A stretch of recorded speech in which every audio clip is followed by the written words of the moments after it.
Free Bobi Wine. Just like on YouTube, figure your brain some new food. Hello people, and welcome back to the channel. If this is your first time on the channel, a special welcome to you. I ask that you check out the rest of my videos. If you like what you see, give them a thumbs up, leave a comment, but more than anything, I'm asking that you subscribe to the channel.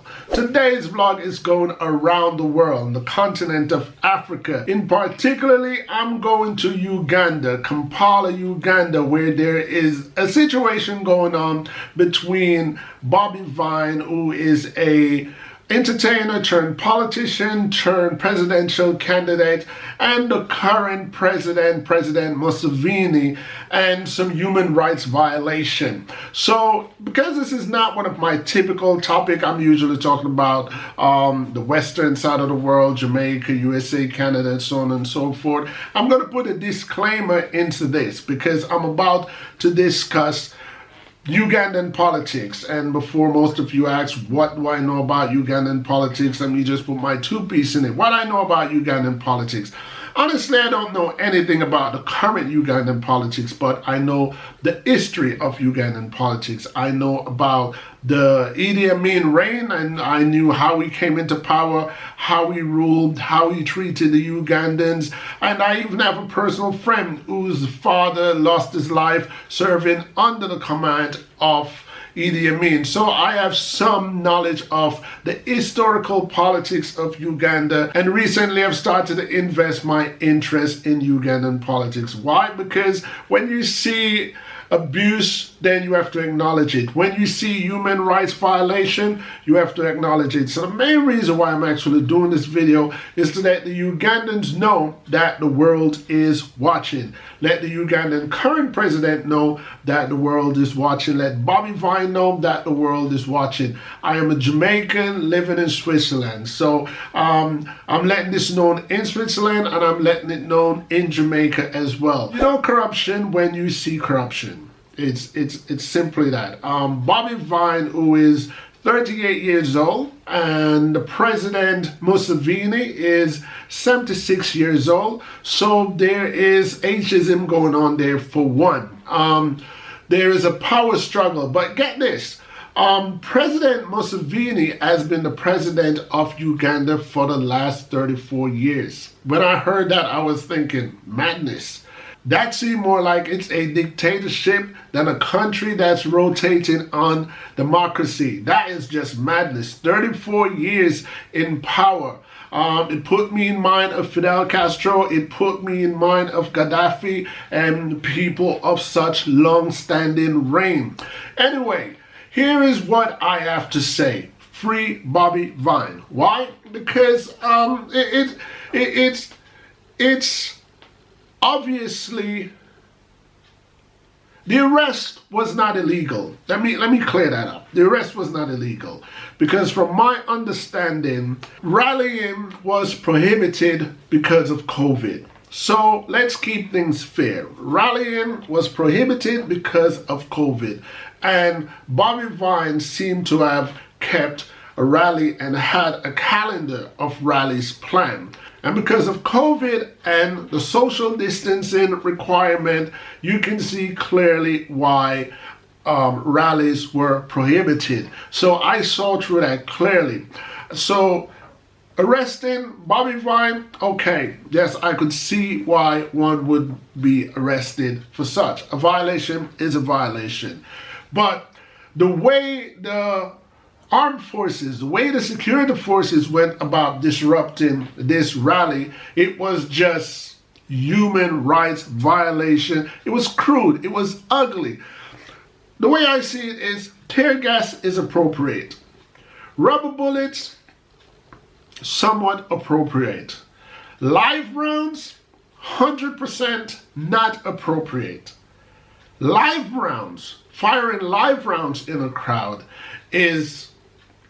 it's a massacre. It's a massacre because it's a bunch of people. You could close your eyes and fire live rounds. Somebody is going to get hit and somebody is going to get killed. In this particular case, 16 people died because of how the security forces went to disrupt the rallies. So again, for those on the Bobi Wine side, I'm going to say free Bobi Wine, but I'm going to get into that. And for those on President Museveni's side, I'm going to say the orders that the president gave down to the commander of the armed forces was wrong. I assume that they must have had orders to fire live rounds on human beings, on their fellow citizens. That was just wrong. I say free Bobi Wine because if it was in an ordinary situation where an ordinary Ugandan crowded up closely with, say, 20 people, I assume that that person would just get a citation, or even if that person goes to jail, they'll be out the very next day. Because at the moment, in the world that we're living in, the crime is not such a felony at the moment. It's not a felonious offense. It is an offense because right now the world is asking each other to maintain social distancing, but it's not a felonious offense. So when Bobi Wine spoke, or when I dive into the file of Bobi Wine's race to become a politician or race to become a presidential candidate, I see where the corruption was so blatant. I see where Bobi Wine has been arrested on numerous occasions. Bobi Wine has been beaten on numerous occasions.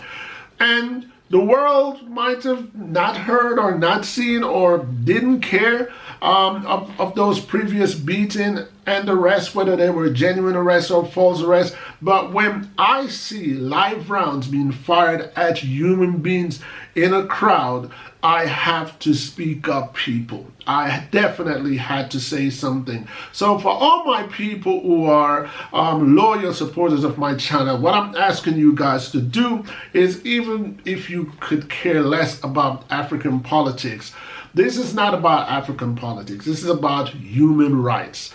This is about help securing human rights, help strengthening the laws of human rights by making a comment, by saying to the Ugandan armed forces and the Ugandan president, it is wrong to allow live rounds to disrupt rallies. It is wrong. 16 people have lost their lives. For what? And they'll just diminish. They'll always be known to people like me as 16 people. But I know that those 16 individuals were linked to families, and other people actually saw them by name and they meant something to other people. It is wrong. And if we sit back and just saw that as entertainment or news, we're actually encouraging things like that to continue. Yeah, we're in North America. Yeah, we're in Europe. Yeah, we're far away from it, people. But at the same time, wrong is wrong. At the moment, 75% of Ugandans are under the age of 30. Therefore, the next 25% of Ugandans are over the age of 30. And from my understanding, the younger generation prefers Bobi Wine. And you can see why they would prefer Bobi Wine. It is clear. He is younger. He can relate to their needs. He can relate to the change that they desire versus an older politician. It is established worldwide in every country that older politicians, take it out of the scope of politician. Just go to, say, your father versus your grandfather. Your grandfather tend to see things and have his old belief. He see things in an old-fashioned way.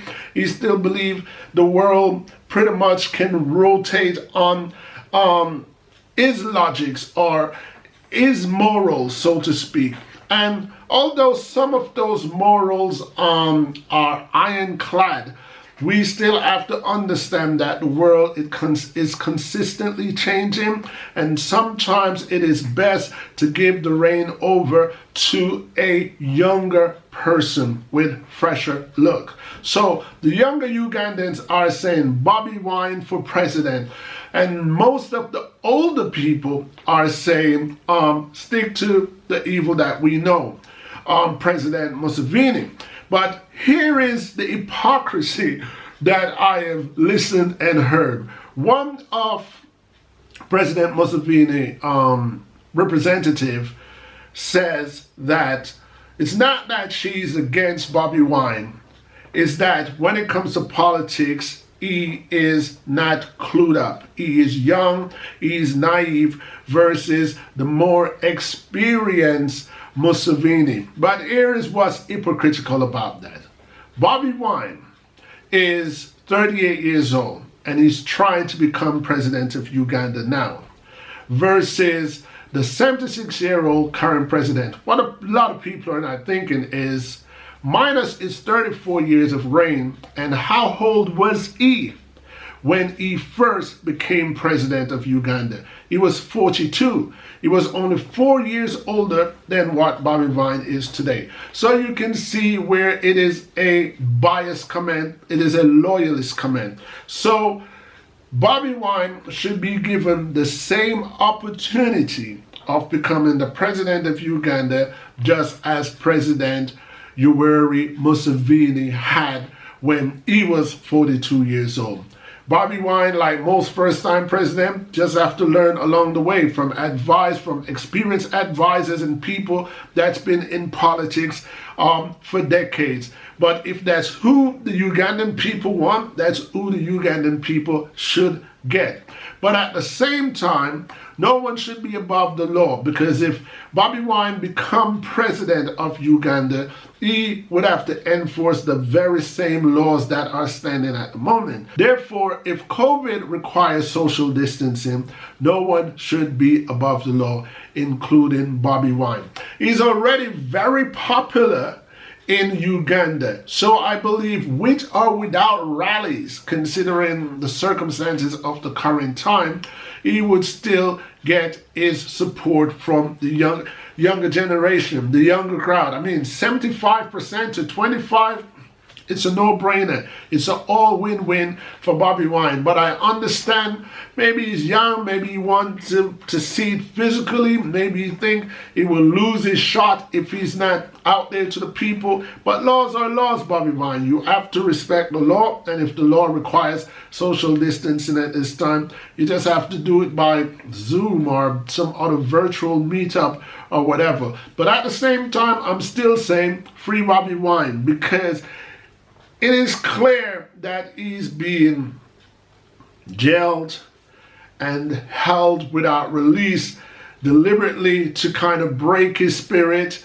and to kind of like discourage his supporters. That corruption is very clear. Why? I'm from Jamaica. I've seen corruption live before, you know, so these are just tricks in trade. But I continue to say free Bobi Wine. And to my subscribers, I ask that you support my claim here. Again, I'm not supporting the violation of any democratic rules or law that suggested health or peace. I am against all human rights violation, including shooting live rounds in a crowd or holding someone in jail longer than they should be in jail. So that's pretty much it for me today, people. As you know, on this channel, I appreciate thumbs up and thumbs down, agreement and disagreement, because at the end of the day, people, each one teach one. You've reached the end of my video, and that in itself is a support that I truly appreciate. And while I'm at it, I will take this time out to let you guys know other ways that you can support my channel. The first and simplest way that you can support my channel is by giving this video a thumbs up. And the second and most important way that you can support this channel is by hitting that subscribe button and subscribe to my channel and follow me through my YouTube journey. Other ways that you can support my channel is by going to my Teespring online store and buying some of my merch. And another way that you guys can also support this channel is by joining me in Patreon to give me a contribution to support what I do on YouTube and what I do to entertain you guys. Once again, I want to thank you guys for your continuous support and ask that you join me, Ian T. Sebastian, on YouTube and see where my journey takes me. Until next time, people, peace.